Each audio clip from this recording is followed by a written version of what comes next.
Hello everybody, what's up? You're listening to I Was Just Wondering with Tom Salmon, the podcast that dives into music, film and games and everything else in between. My guest on this week's episode is Xinyi Zhu, who directed her latest short film Kindling, starring Renner and Nicole Falk. The film tells the story of childhood best friends Piper and Celeste, who are forced to reassess their relationship as they drive across America to a small town abortion clinic. We jumped into Xinyi's experience growing up in China and falling in love with filmmaking by secretly watching films on her iPod Nano, how studying psychology at UCLA influenced her approach to storytelling, and what's it like writing a new feature film screenplay in the era of COVID-19. So, if you're running, stuck in a traffic jam, or sitting behind a desk at work, hope you enjoy my interview with Xinyi.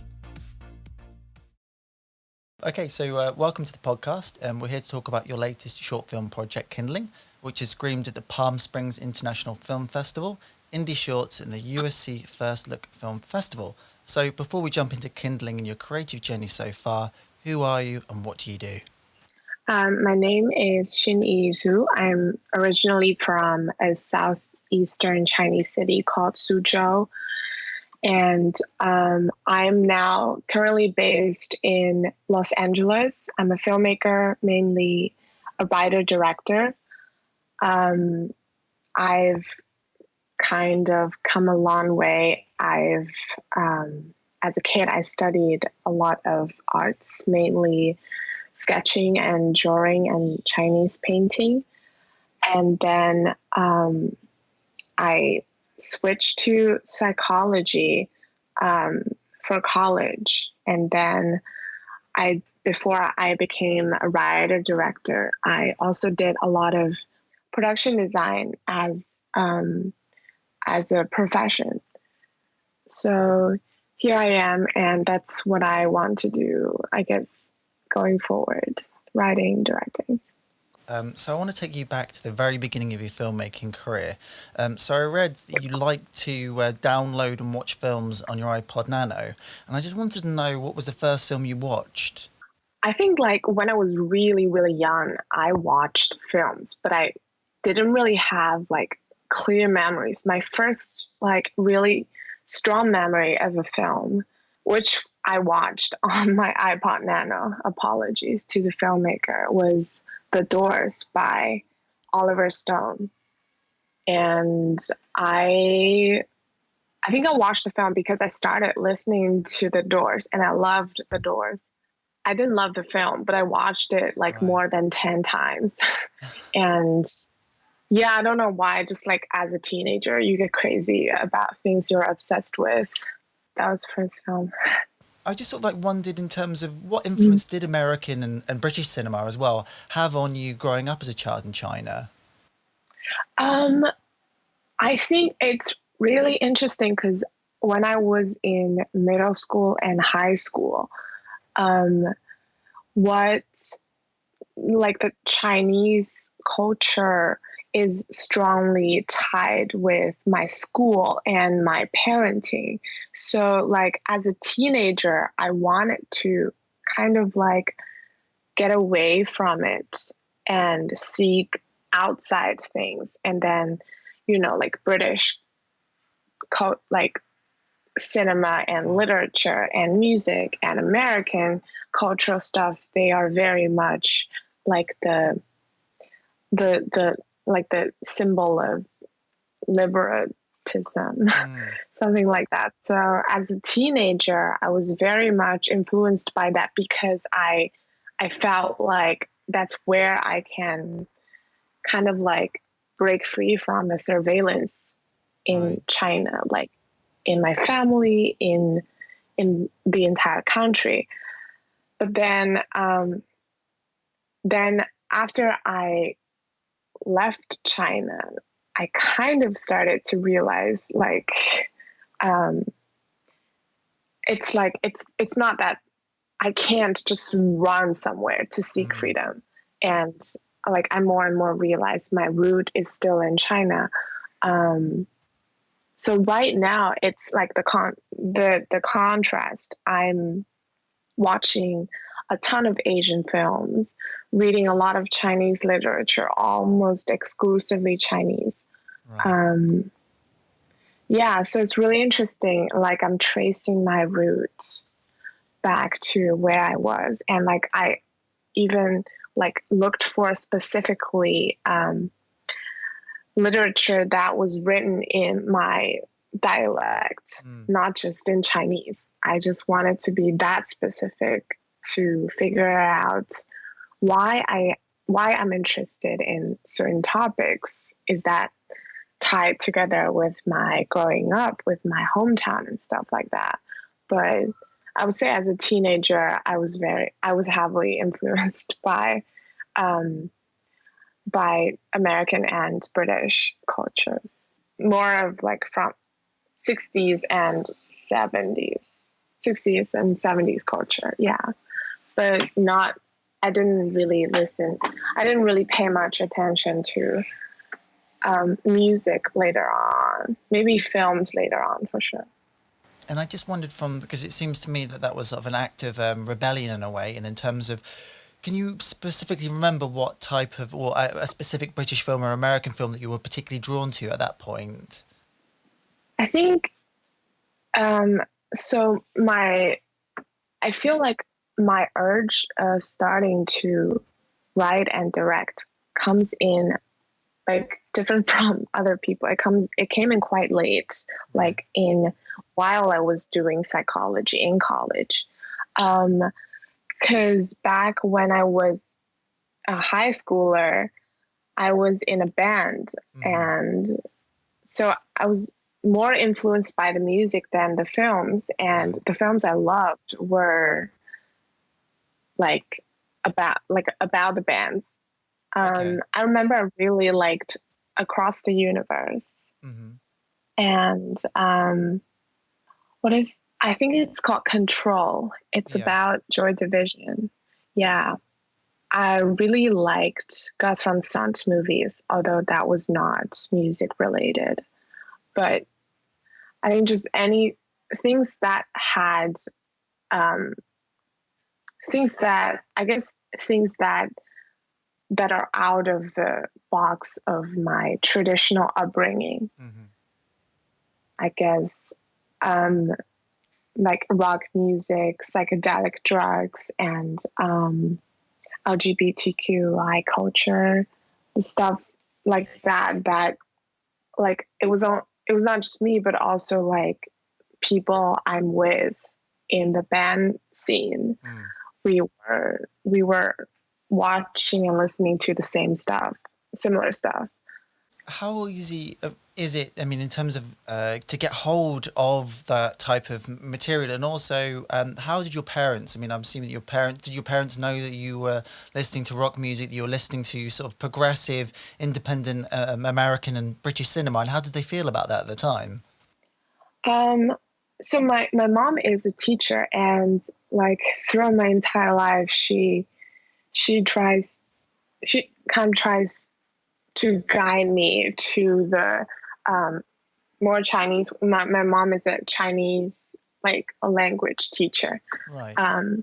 So they were definitely not that excited when I was doing that. I remember because back then we still used, maybe I was just old school, I used a lot of CDs and DVDs, and if we had Blu-rays back then, I had Blu-rays.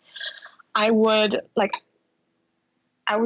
especially in middle school, I was not in a band yet, and I was not that social. I would just like go straight home right after school and just play the music really loud and dance or whatever.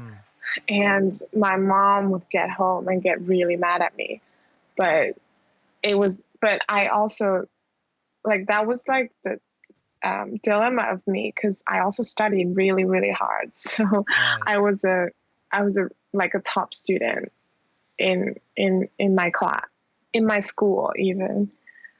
So my mom didn't really have much to say, like, as long as I keep my grades up. And with movies, they were really against me watching movies. I don't know why. Maybe they thought that was the pop culture. It was not classic something. That's why I only watched movies on my iPod Nano, because I had to download quite a few. Like every weekend, I get like a couple of hours of allowance on the internet. So I just download all of them, secretly put them into my Nano, and watch them throughout the week. But with the DVDs, I remember I watched a bunch of silent, like I sneak out like at 3 or 4 into the living room and like play the movie on silence. Wow. I remember I watched Never Look Away, Never Go Away, and Lars von Trier's Melancholia. Yeah, I didn't have, with the DVDs, my choices were more limited. I couldn't. It was just whatever was on the market. Well, that's interesting, because it seems to me you were, in terms of sort of like filmmaking, guess Lars von Trier again is another sort of like very provocative filmmaker, and some of the sort of stuff, and especially Melancholia and Antichrist. It's interesting that you were drawn to that. Antichrist so much. It's interesting that you're drawn to that, because even in sort of like British or sort of American or European filmmaking, they're seen at the sort of like furthest lengths of that. That's not particularly sort of like mainstream. So it's interesting that your tastes didn't naturally gravitate to the most sort of palatable things like blockbusters or rom-coms. It was definitely the more sort of like experimental sides of cinema, or extreme sides of cinema. And I just wondered, was there a moment in terms of when you were growing up you can locate that where your sort of taste formed around that, and why you felt drawn to that particular work more than, say, I guess, more mainstream stuff? I think it started with literature. I remember my taste because my mom like forced me to read a lot. She would buy me a lot of books, and I was kept at home a lot after school or on the weekends. I don't really get to play in the playground and stuff, so I'm really bad at sports. But I remember as a kid, like in elementary school, I was still listening to like pop music and reading mainstream stuff. But I think like narrative literature, fictions were my way in, because it's easier to encounter something that is not so boxed in like words, and like my parents wouldn't really detect that. I remember I started reading. I also started writing a lot. That was so far from now. There was a book about this disabled girl. She's blind. I think Helen Keller, maybe? Yeah. It was a really famous book. Yeah. I read that, and for some reason I thought of suicide, and I think I wrote like a short story about suicide and submitted it to, like, my mom wanted me to go to all these writing competitions, and I had that, so I just used that, and like that piece would totally get banned now in China, but not back then. Right. It was there was actually a lot more freedom back then. So I started writing that, and I remember in middle school, because of my friends around me, I started reading wuxia novels as well. That was like Chinese Kung Fu, and it's like another universe, like Chinese Kung Fu fantasy novels, where there's a lot of like blood and like twisted love and just very weird relationships. Um, and I started reading Nietzsche Right. in middle school as well. That really changed my world. It completely opened another universe to me. Mm. And along with Nietzsche, I think Nietzsche went along with The Doors and Pink Floyd. Right. And there was a movie that really haunted me called The Wall. Yeah, I think just because like because I was not really allowed to just straight up watch movies. I can't just browse the internet and find movies for a long time. But what I could do is go to a bookstore and spend a long time there, and my parents would be fine with that. But there was a large variety of things that I could explore in the bookstore. So I think it started there. Okay. So I just want to sort of jump to 2013, 2016, where you mentioned that you were a psychology major and you were minoring in film. Can you tell me about the short film you made, Godmother, in 2015, which is a short film you made around that time? And I believe it's like an adaptation from The Godfather. Yeah, I don't know where you saw that. I have no idea where. Like I don't want that video to be seen anywhere anymore. Okay. But yeah, it was kind of like we had at UCLA, we had like filmmaking groups, societies, and we just help each other make really tiny movies just based on interest. I remember like nobody really wanted to seriously become a filmmaker, but we all had some interest in that. I actually remember me and there's another person on the crew of Godmother. We got reconnected quite like lately. Right. He just got into USC film school, so he got in touch with me. I think like he and I are the only two people who went on to pursue filmmaking, actually. Nice. It was a silent movie, and I think back then I wanted to because Godfather gave me impression that it only used black and white and yellow. Right. So I wanted to. It's just like the mood, the impression that it leaves. So I wanted to experiment with using only black and white and red. And I thought red is a very woman's color. I'm not sure why. Maybe I liked red, and it's the color of blood.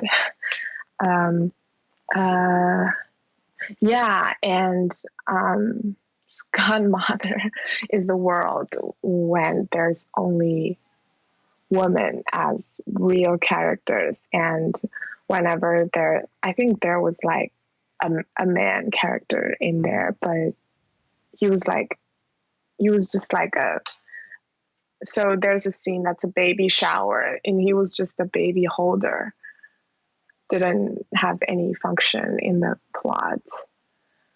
But that was very early on. I actually didn't have the awareness that if the movie is like feminist or something. I didn't really think that far. Yeah. Just a little experiment. One of the things that sort of strikes me as well, in terms of you studying, in terms of like studying so hard, and obviously you're a great student, but also was studying a way of rebelling because, in a sense, if you kept on getting these great grades, you were then allowed the sort of like leeway or creative freedom to go away and explore your other interests. And did that, in a sense, make you study harder and become a better student? Yeah. It definitely had. I've actually thought a lot about that lately because I'm in quarantine. And I'm reflecting back on my earlier life. I feel that's like such a dilemma. And, but I think it kind of makes sense. That was kind of like maybe that was I guess that was my choice. I had another choice, which is to rebel completely and just not kind of like not having a contract with my parents and just break everything and just do whatever I wanted. But I chose to like maintain that contract, which is I did what they wanted me to do. So they gave me some freedom, I guess. But actually, I don't know if I have another choice because I never want to like make them hate me because I love them. And just going back to you studying psychology, I just wondered the relationship between you in terms of reading that psychological literature, making your films. I mean, what drew you in the first place to psychology? I think even now I'm still really interested in psychology. It's something about the human mind. I had I chose psychology in college. So as a teenager, I started to have like I wouldn't call them really mental issues, but maybe they were. I would say they were. And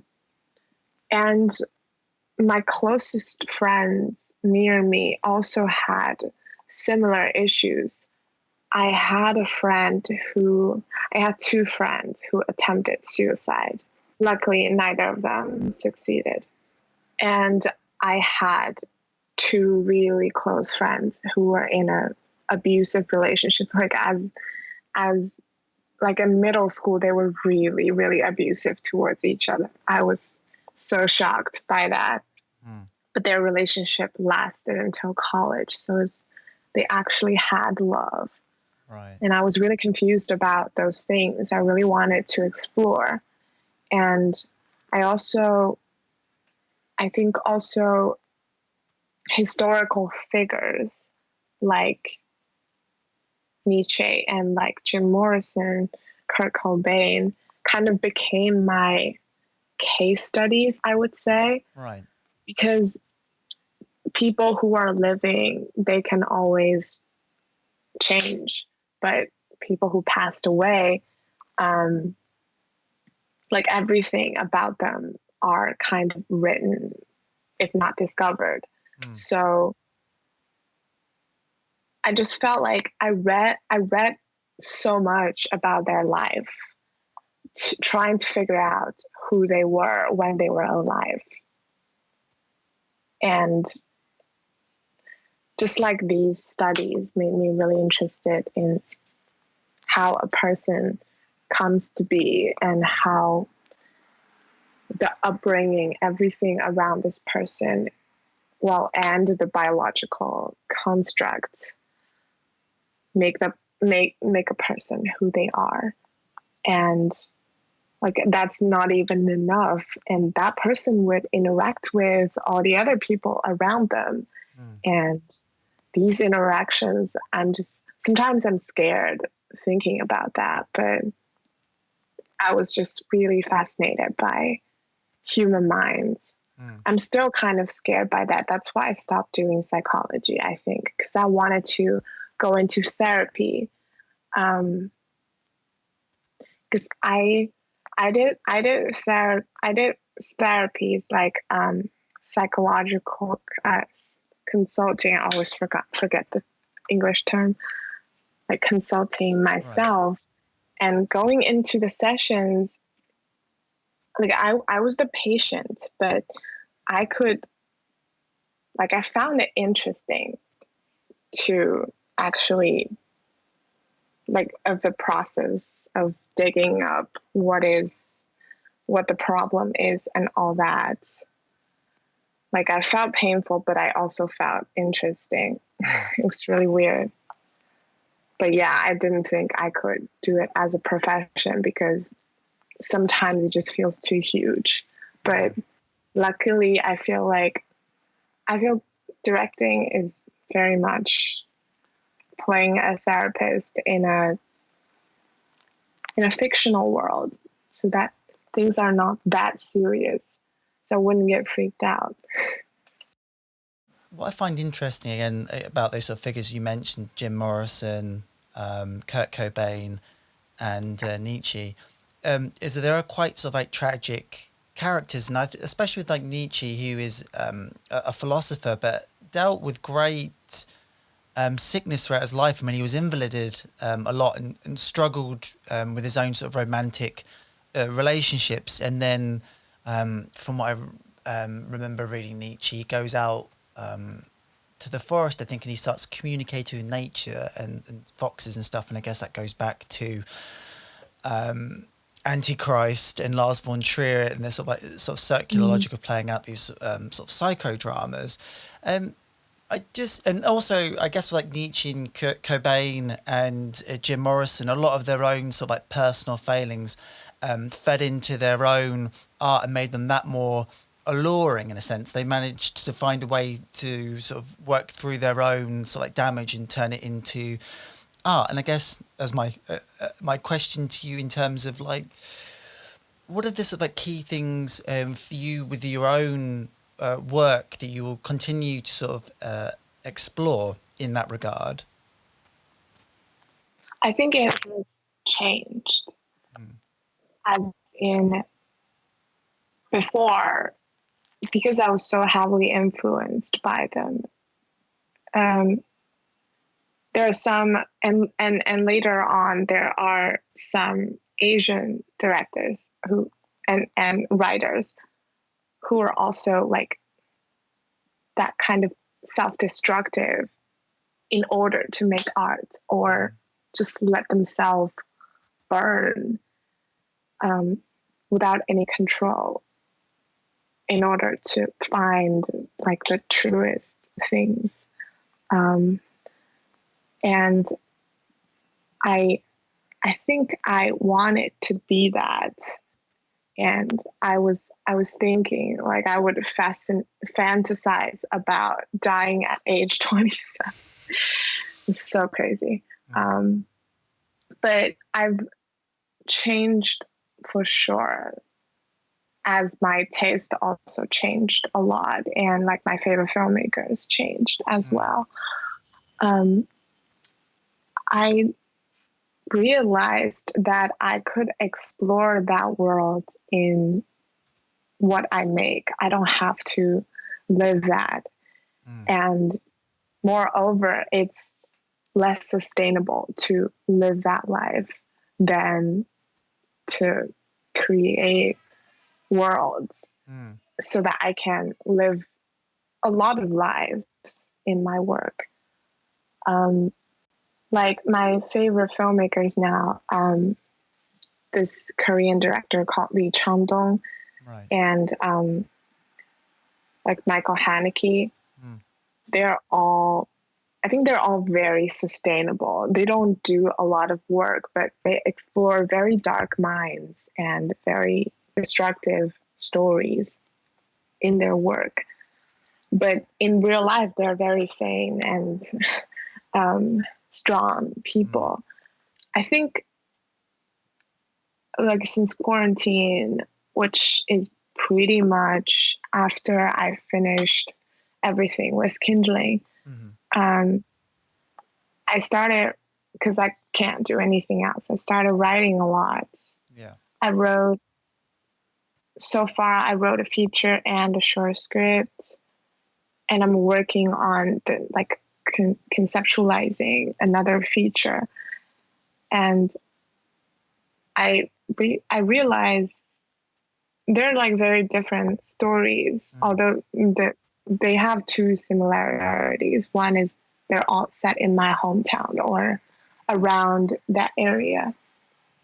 Another is like, be it a woman or a man, a grown up or a kid, it's always about a person who is trapped in this web of like is like twisted, intimate relationships, usually family relationship, and this authoritarian society or authoritarian ruling that is like class, that has classism, that has sexism, that has racism is not really a thing that gets talked a lot about in China, because it's like it has like the main part doesn't, the majority doesn't have that many races, but actually it's very sexist. China is very sexist.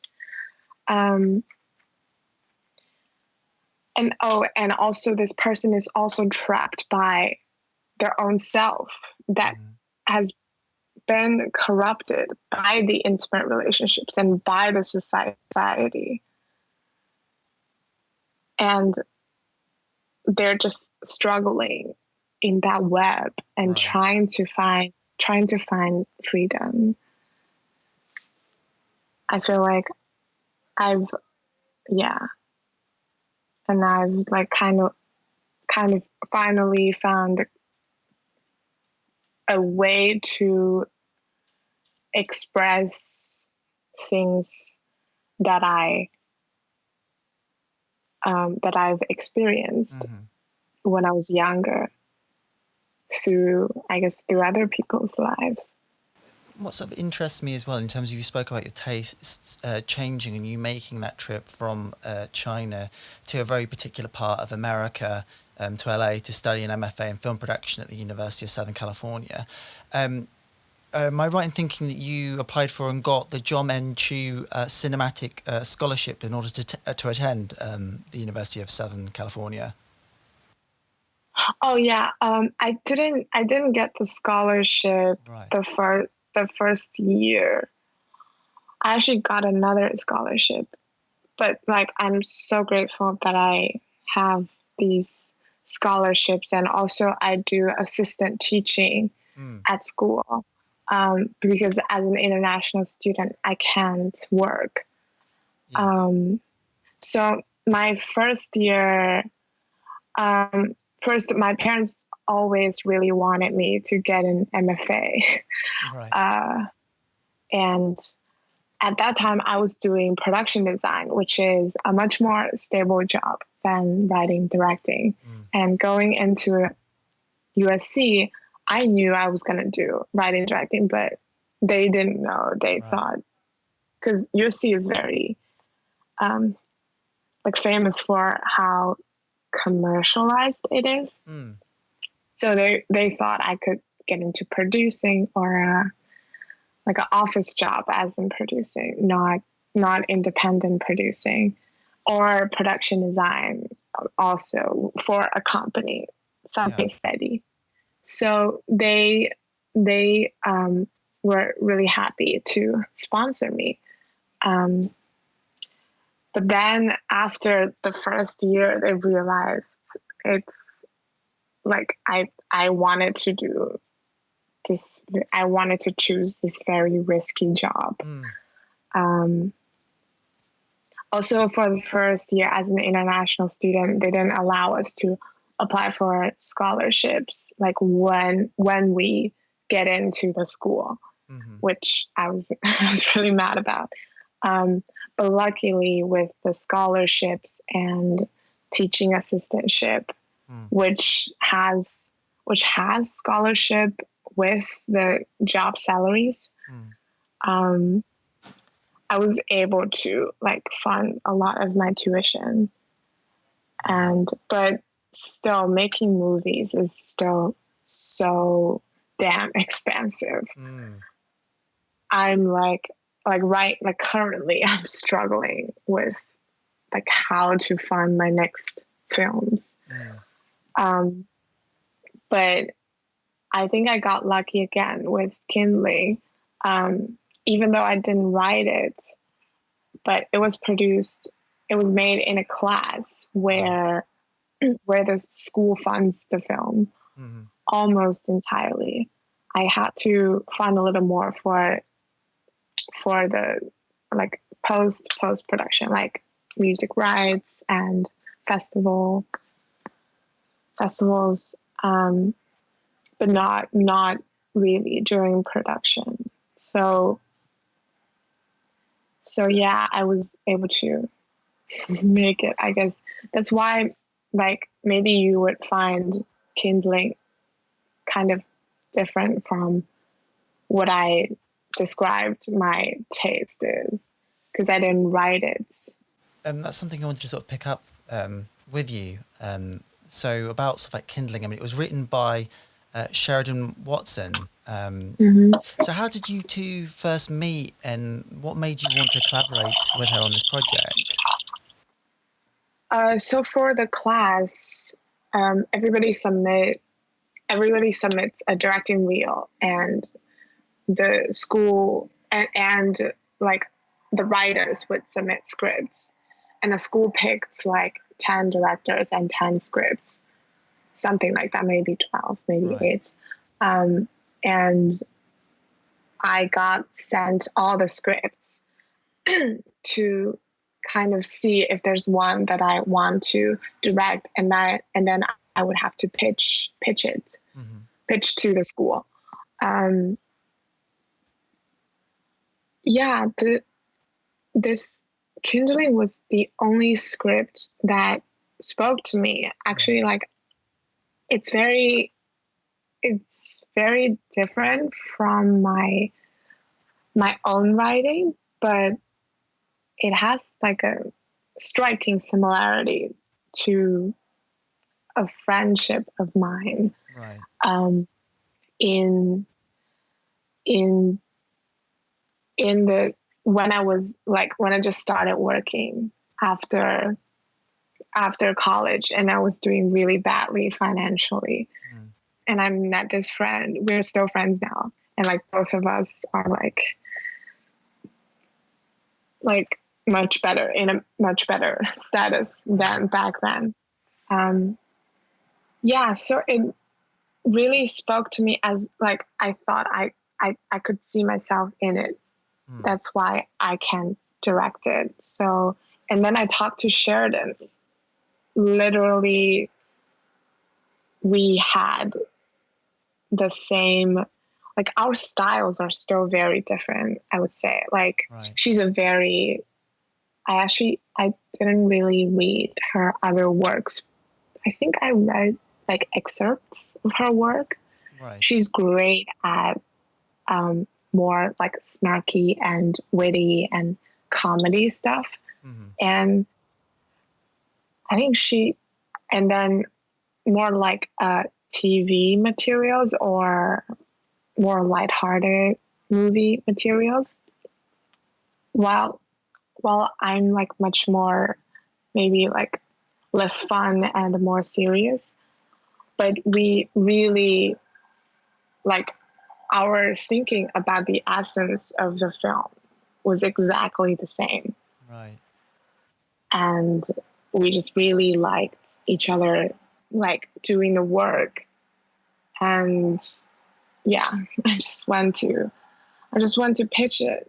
And I remember because she went to the pitch as well, I remember after we got out, she told me, even if I didn't get picked, she would still want me to direct Kindling. And I was really, really touched. So just for people who haven't seen the film and they don't really know what it's about, could you just give like a little, I guess, a little pitch to people about what the particular film's about and what it sort of deals with? Yeah, I would say it's about reconnection during a woman's most vulnerable time. So it's about like how two estranged childhood best friends argue about what they were and who they were and what they have become when one drives the other to get an abortion. And I think it's very simple. It's just, it doesn't have a lot of plot. It's not plot driven. It's just about their relationship. And I would say it's also about specifically women's relationships that are majoritively friendship, but they're so close that there's also a sense of family and there's also some romance in it. So when you first read the script, did you give Sheridan any notes or feedback? When I first read it, yeah, for sure. We definitely we had a long time of developing the script together. I remember at the beginning the script had a lot more. I think it had a lot more plot lines and a lot more dialogues, and like I guess because the school really wants the film to be under 12 minutes without the credits, with under 12 minutes. Yeah. And we started with, because I knew that my filmmaking is like very slow paced.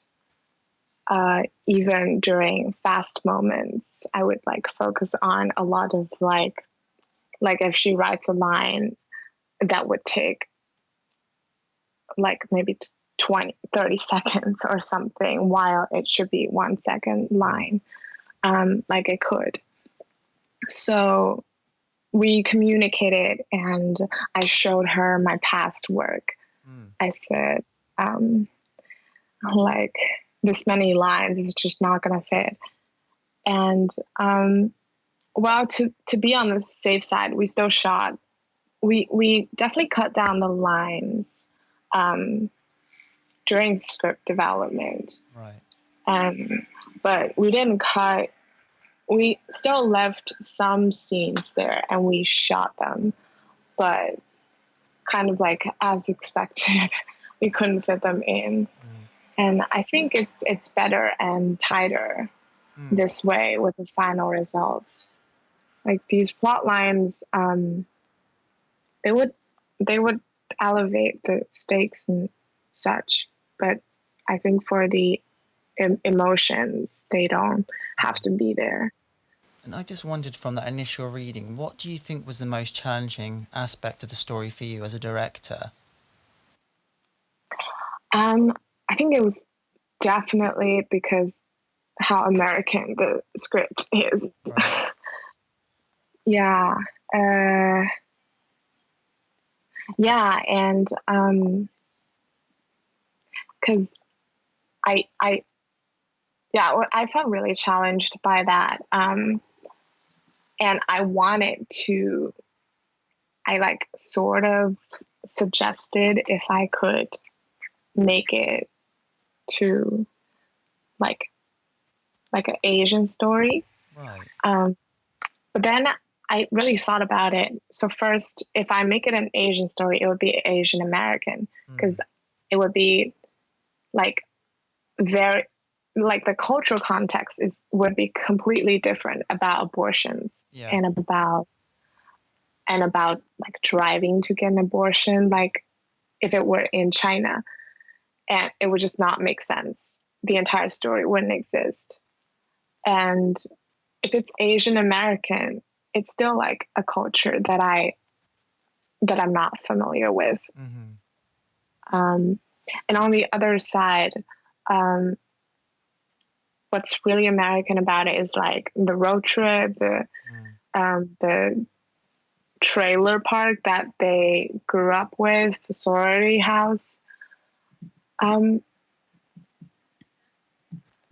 felt like it's also because also the class that I was in, it's supposed to be because the school funds it, and the school's biggest purpose is for everybody to have a good filmmaking experience, like as part of our education. So even if I was still the director, I can call the shots while making the film. I couldn't really change it so much that like it doesn't work for the screenwriter, the producers anymore. So I just thought like I'll just do it because a lot of Asian directors, like Asian directors who are from Asia, born and raised in Asia, Yeah. direct American movies. So Mm. I guess I would try it out too. I I was reading up on Anne Lee Mm. and Yeah. encouraging myself. And I guess like this is what's interesting about sort of like a language barrier is that we may not understand each other, but I guess like emotionally, I want to say sort of broad brushstrokes here, that emotionally, even though we can't understand each other, maybe sort of verbally, emotionally, we get that, you know, we see a particular scene sort of like play out, and universally there's certain things that we all sort of like connect with, and it's, I guess like it's finding that universal emotionality, if that's even a word, which sort of transcends language. And I guess that's the beauty of film in terms of the emotion, and the visual image is always going to be inviting. Yeah, totally. And he also, I think, I think he was able to speak English, but not perfectly, Right. not that well. Especially that movie was a period piece, Mm. and he lived in America, not in the UK, so he didn't really understand Hmm. like British period history. It was really hard for him knowledge wise. But I also heard about Brokeback when he directed Brokeback Mountain.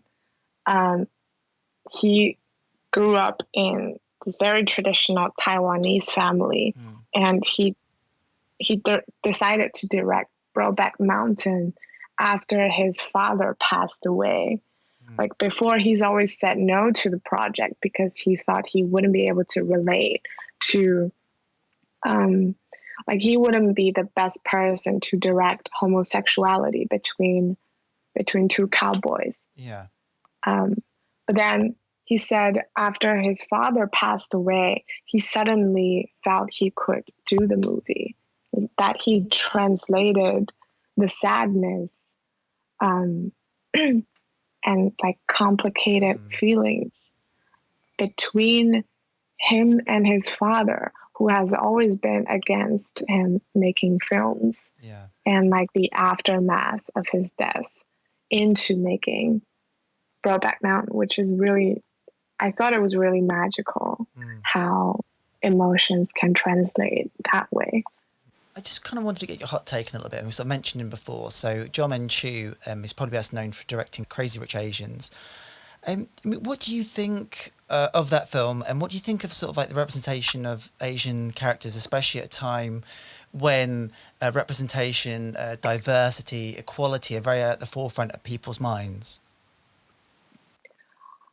I First I want to say maybe I'm not in the best position to say Hmm. this because I'm not Singaporean, Right, and right. I know like I have I think I talked to Singaporean friends and they didn't really like it. They told Mm. me something about the accent is not right.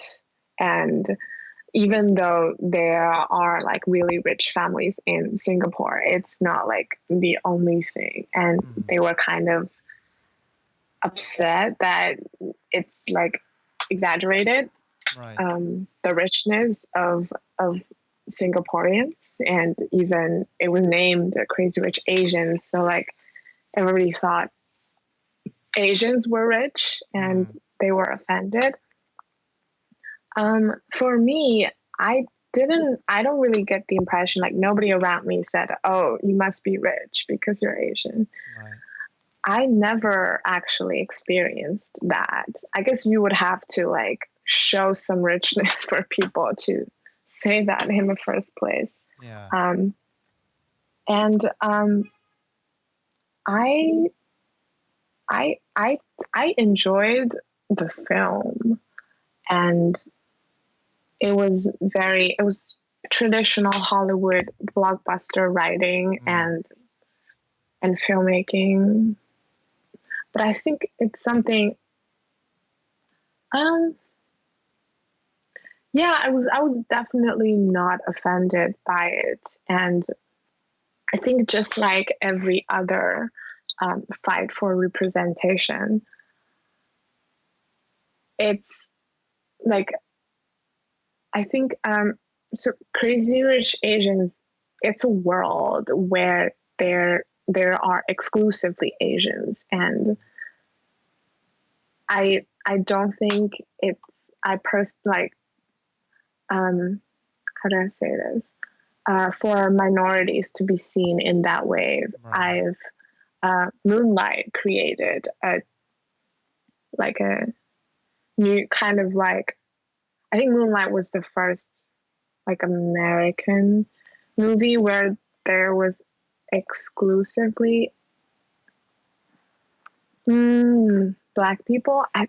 Actually, I can't say that. I don't have that much knowledge in the history, but I'm glad to see this world is exclusively Asian, without, people are dealing with life in their Asian community. We've got a lot going on. We're not fighting for equality outside of the world. We're not competing with resources or something. It's just like a portrait of what Asian, what these people do. I feel like it's more seeing a movie completely Asian normalizes things. Yeah. But I guess the downside would be they are too rich, I guess. I mean, I think from my point of view, I've been enjoying Asian cinema for years, so I'm very used to seeing all Asian casts and reading sort of subtitles. I guess it's just when they're sort of transferring that across to sort of a North American market, and I guess I feel it's sort of treated a little bit unfairly, because essentially you could say it's a little bit more palatable version of, say, Sex and the City, because again that can be seen as problematic. It is a work of fantasy, yet it has got ardent sort of capitalism in there, whether you like that or you don't like that. Essentially, it is a piece of frothy escapist sort of entertainment that perhaps shouldn't be taken so seriously. And I guess in terms of representation, films can't be a sort of a Swiss Army knife. They can't be all things to all people. Sometimes you do need a particular vision, and it is fine to have an all-white cast, an all-black cast, or white. I guess the only problem comes in when it's sort of exclusively those things where there isn't the option or the choice to engage in different cultures as well. And I guess you're right in terms of painting Crazy Rich Asians. I mean, there's great swathes of poverty throughout Asia. There's great swaths of people that live rurally, far away from these highly mechanized cities, but you simply can't ask a film like that to address any of those kind of issues. Yeah, so it is it's a tricky, I think it is a sort of tricky sort of subject matter, and you can get very lost in the weeds of politically what these things sort of say and what they do and how people interact with them to an extent, I think. Yeah, exactly. I feel like as a piece of entertainment, it offers plenty, but I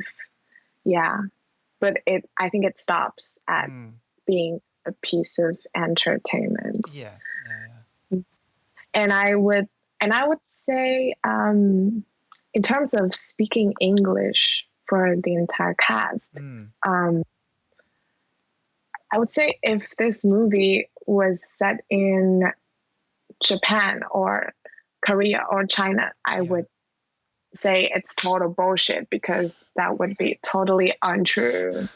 However, I think, because my Singaporean friends, they are all kind of used to speaking English, even though they are able to speak Mandarin or other languages. Their go-to language is indeed English. Yeah. So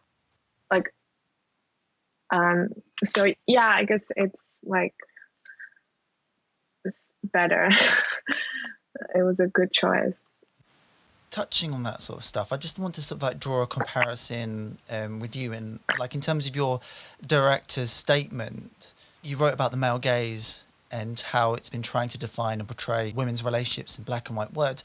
And I just wondered, in terms of you approaching this film, and also I wanted to call attention to a particular scene where Piper and Celeste are drunkenly reassessing a relationship in that hotel room, and how you you were sort of thinking about that and how that sort of like translated on the screen for you as a filmmaker.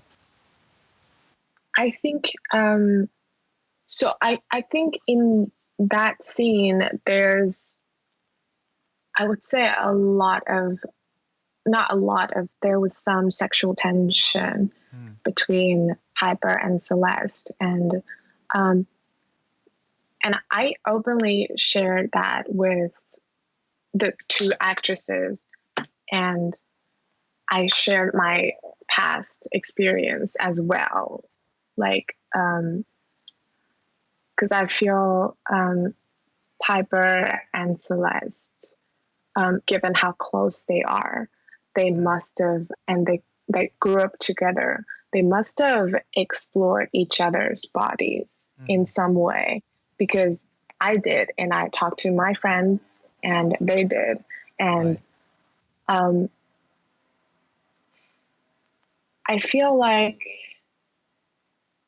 because I believe sexuality is fluid, I wouldn't really define Piper and Celeste as heterosexual or bisexual.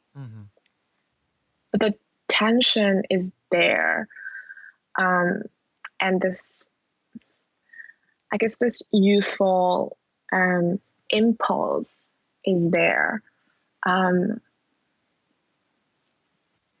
Because I think, like, two women who are attracted by each other's beauty and energy is a very common thing, like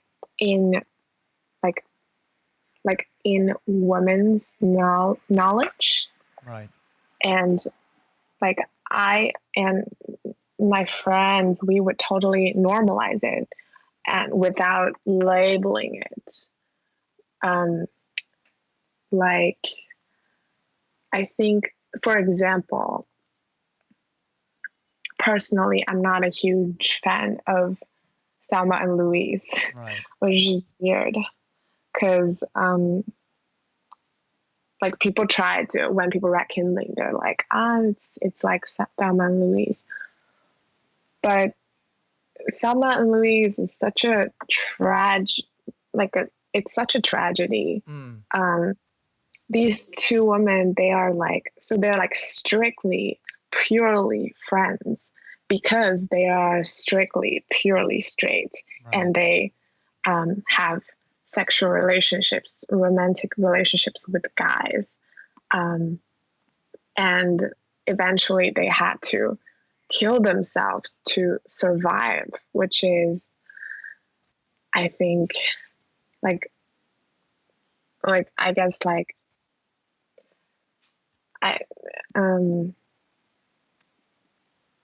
it's a very desperate portrait of women's situation in the world.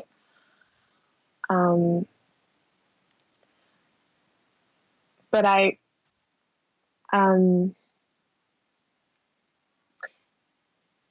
and a positive example would be Portrait of a Lady on Fire. Right. It's a, yes, indeed, it's a like, these two women definitely like women. It's very clear. But I feel like there's this certain fluidity in it that I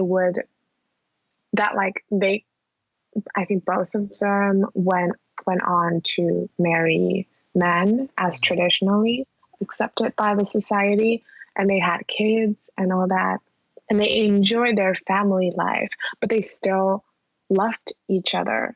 That they hold this note in her hand in the portrait or something, and it's just very human. Like, I wouldn't straight up label them as, oh, these two women are bisexual. because maybe in their lives they've only loved this one woman. Yeah. And maybe all the other encounters are with men. So it's just love, and it's just chemistry between two people. But I found when I talk to my fellow male filmmakers, a lot of the times, I think they sort of tend to label things a lot, which is, I'm not saying that's bad. I mean, that's just like their way of looking at things. And I've seen movies about women in the history of filmmaking that are heavily labeled. Like, I think Blue is the Warmest Color was directed by a male director. It was, yeah. I loved the film, but it's so exclusively lesbian, which there's nothing wrong with that. It's just like, I just wanted to add to the variety that things that sometimes, that from my point of view, things are not that black and white. Yeah. Because I feel as I was growing up, I got confused when I kissed my girlfriends. Right. Does it mean I'm like, when we showered together, when we like, I don't know, like we would go to the same fitting room, and we're just both naked in the room, and we're like looking at how the clothes fit on each other's bodies, like, and I felt like something that is not friendship. I felt attracted to my friend, but then like there's something, but it's like a mixture of things. It doesn't mean that I want to immediately date my friend. Yeah. So, and I felt like there's a lack of that content that guided me. That's why I was confused. And I think these kind of representations should be there so that people are not that confused. And I guess what's sort of interesting as well is like, because I guess if we define things as sort of male and female and the gays, and then I sort of like break it down to, well, you know, just listening to you talk about your particular experience and your point of view, irrespective of gender, I've been given an opportunity to see in a sort of fictionalized way, but your point of view of how you see something, like that's particular to you, and any number of female directors may have directed or thought about that in a different way. And I guess that's what's nice is about hearing your particular viewpoint and your thoughts on that, and how you've sort of approached it within your own work and life. With that in mind, like, who was the first person you showed the finished short film to, and what was the sort of feedback did you get from them? So in the class we had to screen our like dailies and cuts every week, I think, every week. But towards the end of it was my editors and the editing teacher who saw it first, for sure. And I think, I don't know who first. It could be my roommate, which is the person that I had a similar relationship with. It could be her, but it also could be my boyfriend, because I was maybe a little too scared to show it to my roommates. Yeah. But I remember so clearly that after I showed it to my roommate, she was not able to give me feedback. Okay. And we kind of just digressed and talked about other stuff. And I was really nervous for a long time. It was not until like maybe like during quarantine, because we're quarantined together, we talked about it again. And then she shared her thoughts that are not, because she studied film studies and she's now a TV writer. a staff writer. And like back then she gave me like filmmaking notes and stuff.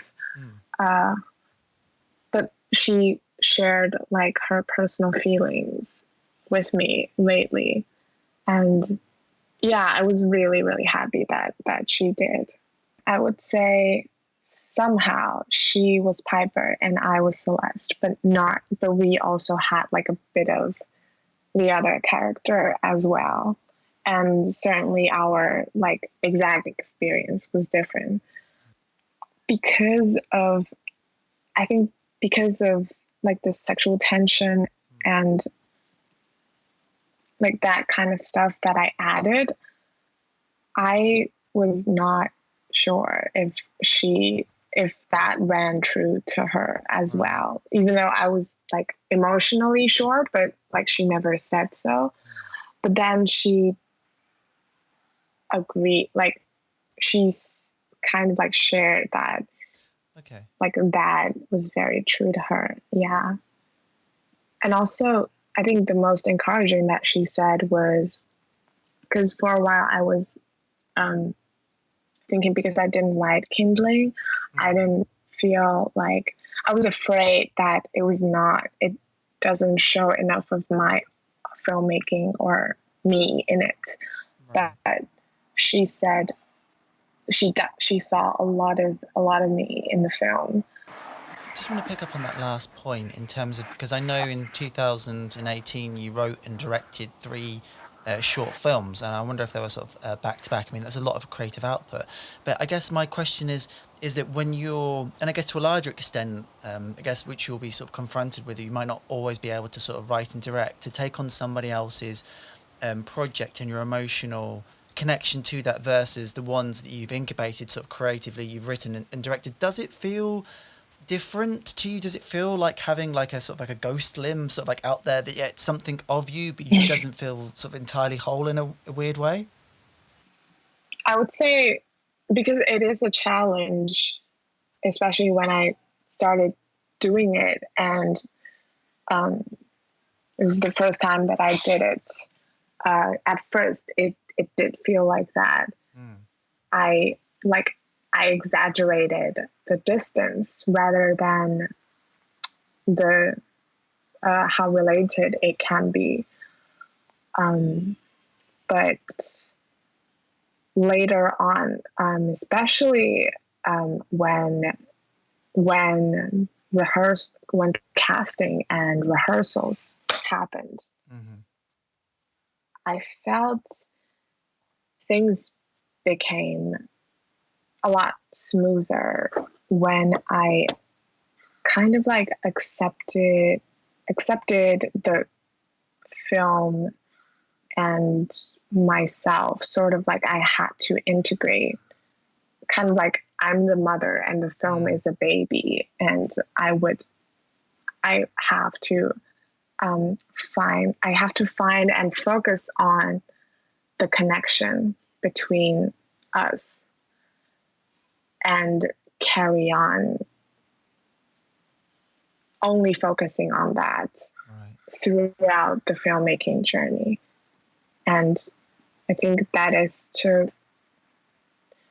like, not everything will relate, but there are a lot of things that relate. That's why I chose the film. And I think going forward, I wouldn't say I'm able to direct anything that other people write, but as long as I can find something in it that I can connect to, I think I'm able to direct it. And it was a good practice for me. And just sort of the last sort of question on a Kindling I have for you. I mean, how will you personally and professionally measure the success of the film? I think it's still in the festival run. It's been like 2 months or something since it started. So I don't know where it will go in until like, I think January or April was the last festival I submitted to. So I definitely hope it goes to like more and bigger festivals and all that. Um, but I also, I think it's definitely good if it gives me some sort of like a starting point as a filmmaker. Mm. But I I think my biggest hope on this film is not for itself to like get like really good distribution or something, Mm.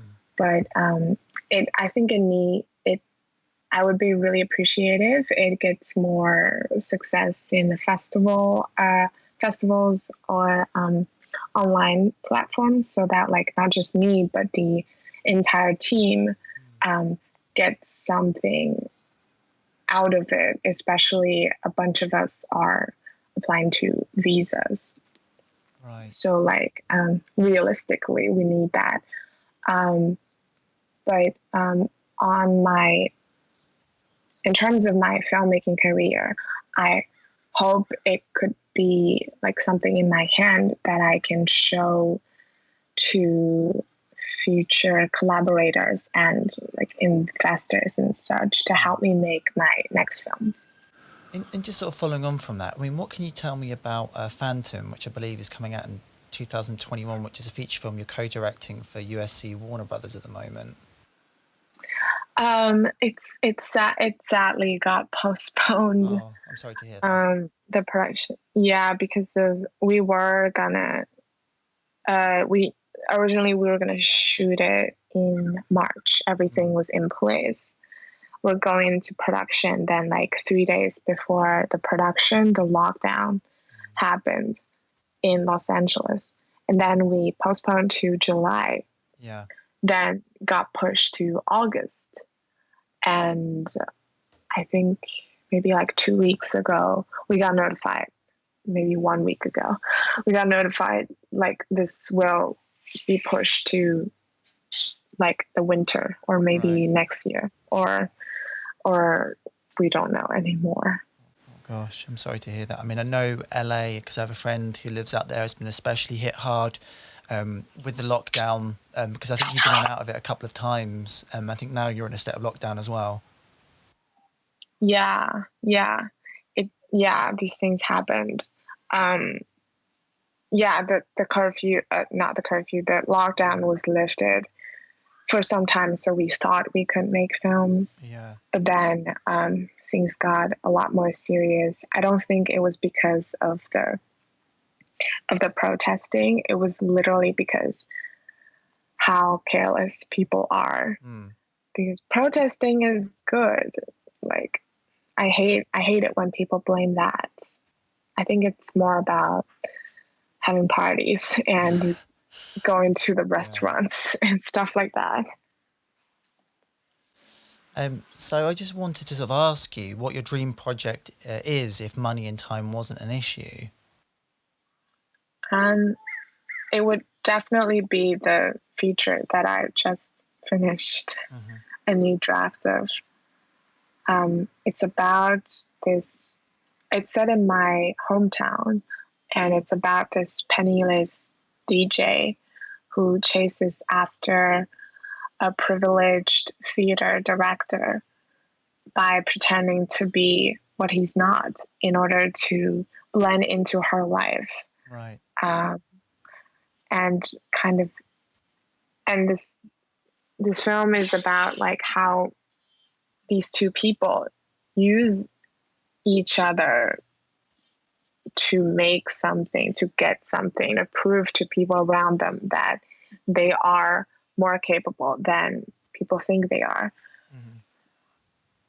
It's I thought of it as I started thinking of it as a pretty contained piece. I wanted it to be a love story and with some family elements. Um, but after I wrote it, it got like it became quite big. There are theater numbers and stuff, although Okay. that's experimental theater, but still like wrote a like a few like one actual scene of the play and a lot of scenes of the rehearsal, which is like because um, I wanted to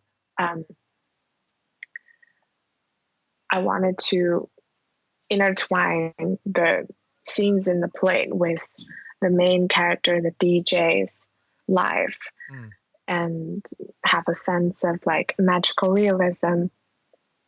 But yeah, it got like pretty complicated, and I would assume that it needs a lot of money. For a first time feature director, it will be hard. One of the things that struck me when I was watching your Quarantines, I think that's how you pronounce it, a short film that you made recently, was I think one of the things was like, am I writing about something, about a past in a way, especially with like DJs and live music, about what that's going to look like in the next 2 to 3 years. And it's almost in a way, Yeah. it's sort of interesting that you're almost like writing a period piece in a way of like a life and a way of life that kind of like doesn't exist at the moment. And will it, I mean, I'm optimistic. Hopefully things will go back to normal, but it is interesting when we think creatively that we have a very sort of defined view on life and how things work, which has been fundamentally sort of like smashed to its core in a way. And I wondered, in terms of, I guess, like the DJ and the musical element, is that something that you've sort of thought about as you continue to sort of like develop and write the project? Yeah, I've definitely thought a lot about that, and been thinking about. I've also applied to like labs and grants, and I kind of expressed that I would love to write at least one version of the script um, where things are more adapted to the new reality and incorporate these things that you just talked about, so that the movie has like more awareness of what has happened recently. But I also, but I feel like maybe I would rather play with the nostalgic part, like because I find myself sometimes I watch a movie, and a movie made definitely pre-quarantine, and I see the group scenes and stuff, and I feel so nostalgic. Like I'd rather watch something like that versus um, people being isolated, like when I'm isolated. So that could be a possibility, but I think most importantly,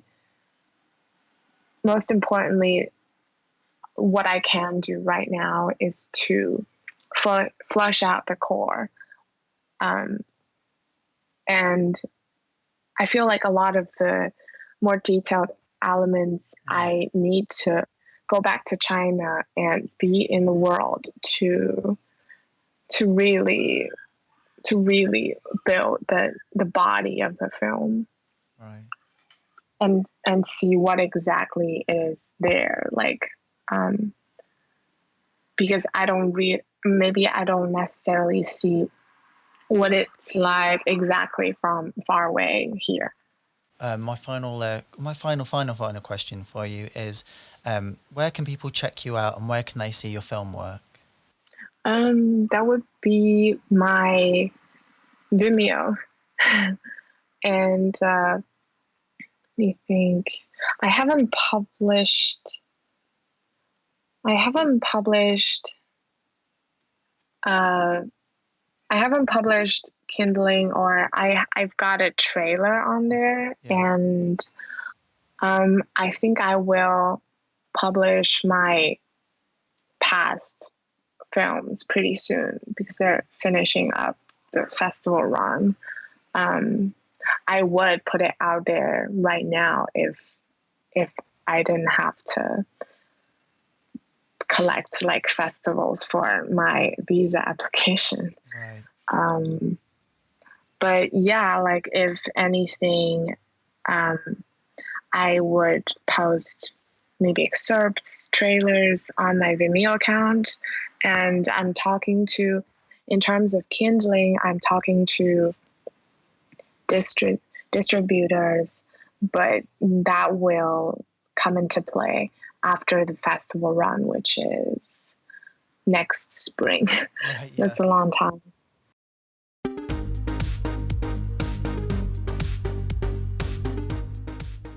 So there you have it. I had a great time chatting with Xinyi.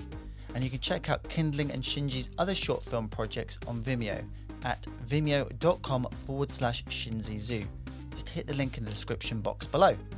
And don't forget to check out more great content on aruba.com from film reviews, video game hot takes, top 10 videos, and why not sign up and become a member and share your passion for all things entertainment on aruba.com today. And you can like and subscribe to I Was Just Wondering with Tom Salmon on Apple Podcasts, SoundCloud, Spotify and YouTube, and maybe leave a comment or review if you like. And you can support the podcast on Subscribestar at www.subscribestar.com/I Was Just Wondering with Tom Salmon right now. Thank you so much for listening. I've been Tom, and I'll catch up with you next episode.